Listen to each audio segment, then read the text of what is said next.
네, 오늘은 16년 동안 방송 생활을 하면서 제가 체득한 발성 발음 비법을 풀어보려고 합니다. 솔직히 저 오디오 참 좋다, 귀에 쏙쏙 들어온다, 그리고 압도된다 이런 칭찬을 많이 듣곤 하는데요. 사실 피나는 노력으로 개과천선한 케이스입니다. 제가 방송 처음 준비한다고 했을 때 많은 분들이 너가 방송을? 이라는 그런 눈초리를 많이 보냈었는데 이렇게 되기까지, 이렇게 바뀌기까지 저는 이렇게도 해보고 저렇게도 해보고 여러 가지를 시행착오를 겪었었지만 여러분들에게는 가장 빠르게 효과를 볼 수 있는 방법으로 쏙쏙 골라서 단기 속성으로 알려드리려고 합니다.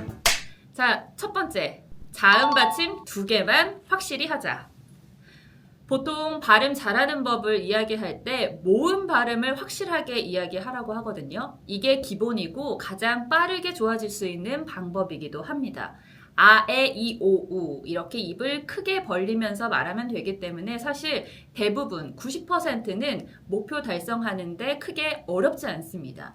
그래서 저는 이거를 한 단계 뛰어넘는 뭔가 다른데? 라는 느낌을 주기 위한 팁, 바로 받침 발음, 니은과 디귿을 확실히 하자입니다. 왜 니은과 디귿만 콕 집어서 골랐느냐?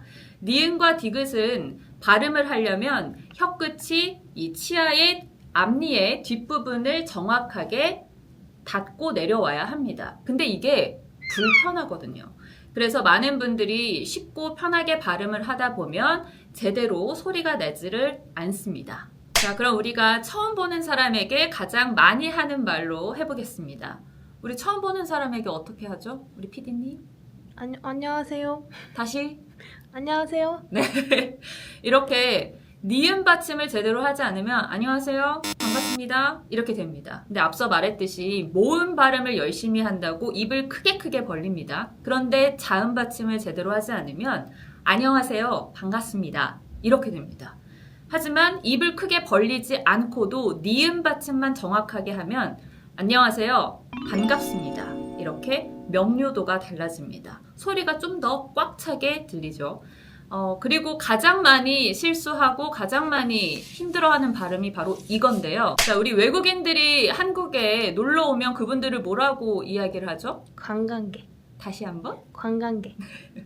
자, 이중모음을 정확하게 한다고 했을 때 이 단어를 이야기해도 받침을 제대로 하지 않으면 관광객 이렇게 됩니다. 하지만 여기서 니은 받침을 정확하게 하면 관광객 이렇게 확실한 발음으로 명료하게 들릴 수가 있습니다. 관이라는 글자를 길게 말하는 한이 있더라도 혀끝이 윗니 뒷부분을 정확하게 터치하고 내려와야 된다는 생각으로 발음을 하셔야 됩니다. 두 번째, 비음을 없애라.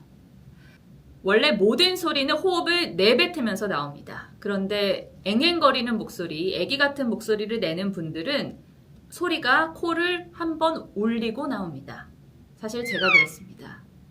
안녕하세요, 오연주입니다. 안녕하세요, 오연주입니다. 이렇게 코를 울리면서 혹은 코를 막은 소리가 나는 게 비음이라고 할 수가 있습니다.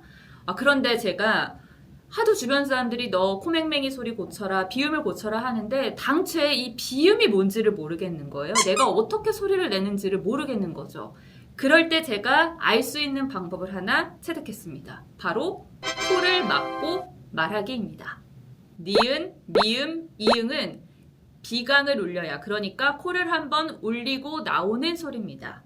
바꿔 말하면 이 발음들을 제외한 다른 모든 발음들은 코를 막고 말해도 콧소리가 나거나 코가 울려서는 안 됩니다. 제가 한번 해볼게요. 가, 다, 라, 바, 사, 자, 차, 카, 타, 파, 하 이렇게 소리가 나야 합니다. 그런데 만약에 코를 원래 울리는 분들이라면 가, 다, 라, 바, 사, 자, 차, 카, 타, 파, 하 이렇게 소리가 날 겁니다. 그래서 비음인지 아닌지 모르겠다 하시는 분들은 코를 잡고 한번 연습을 해보시면 됩니다. 그리고 코를 잡고 코가 울리지 않을 때 나오는 그 소리가 바로 내뱉으면서 나오는 소리입니다. 이 느낌을 잘 기억하시면 발성의 기본의 감도 잡으실 수 있을 겁니다. 세 번째, 장음입니다. 제가 말하는 장음은 이 아나운서나 앵커들이 지키는 장음은 좀 아니고요. 물론 그것도 포함이 되지만 내가 발음이 잘 안 되는 부분이 있다 한다면 그 단어의 첫 글자를 조금 지그시 눌러주듯이 발음을 하는 겁니다. 예를 들어보면 뭐뭐할 전망입니다. 반신반의, 검찰, 신다, 봤다 이런 것들이 다 장음인데 이런 것들을 그냥 발음하면 잘 안 될 경우가 많으니까 지그시 눌러준다는 느낌으로 발음을 하면 됩니다. 제가 말한 단어들을 좀 조합해서 이야기를 해보면 검찰이 수사를 진행할 전망입니다. 이렇게 꾹꾹 누르듯이 발음하면 됩니다. 마지막은 사소하지만 제가 드리는 한 가지 팁입니다. 요새 워낙 많이 들리는 어투라서 말투라서 제가 가져와 봤는데요. 제가 밥을 먹어가지고요. 제가 늦어가지고요. 뭐뭐 해가지고요. 이런 말투입니다. 네, 어린아이 말투예요. 제가 늦어서 죄송합니다. 제가 밥을 먹어서 배부릅니다. 이렇게 말하는 것이 신뢰감을 훨씬 높일 수 있겠죠. 자, 그리고 일이라는 글자를 발음할 때 나오는 실수가 있는데요. 자, 우리 스타 PD님 한번 읽어보실래요? 일본 여행 1번에 당첨됐어. 네, 들리시나요? 일본, 1번 이렇게 이야기하는데 사실 일본, 1번입니다. 이걸 서울 사투리라고도 이야기를 하는데 일본 여행 갔다 왔어 보다는 일본 여행 다녀왔어. 나 1등에 당첨됐어 보다 1등에 당첨됐어 라고 이야기하는 게 더 고급집니다. 네, 어떻게 도움이 되셨는지요? 여러분 저도 해냈으니까 여러분들도 해낼 수 있습니다. 달라질 수 있습니다. 혹시 나는 이런 게 좀 더 궁금하다 하는 게 있다면 여기 댓글로 남겨주시고요. 저에게 해법이 있다면 모든 걸 다 풀어드리도록 하겠습니다.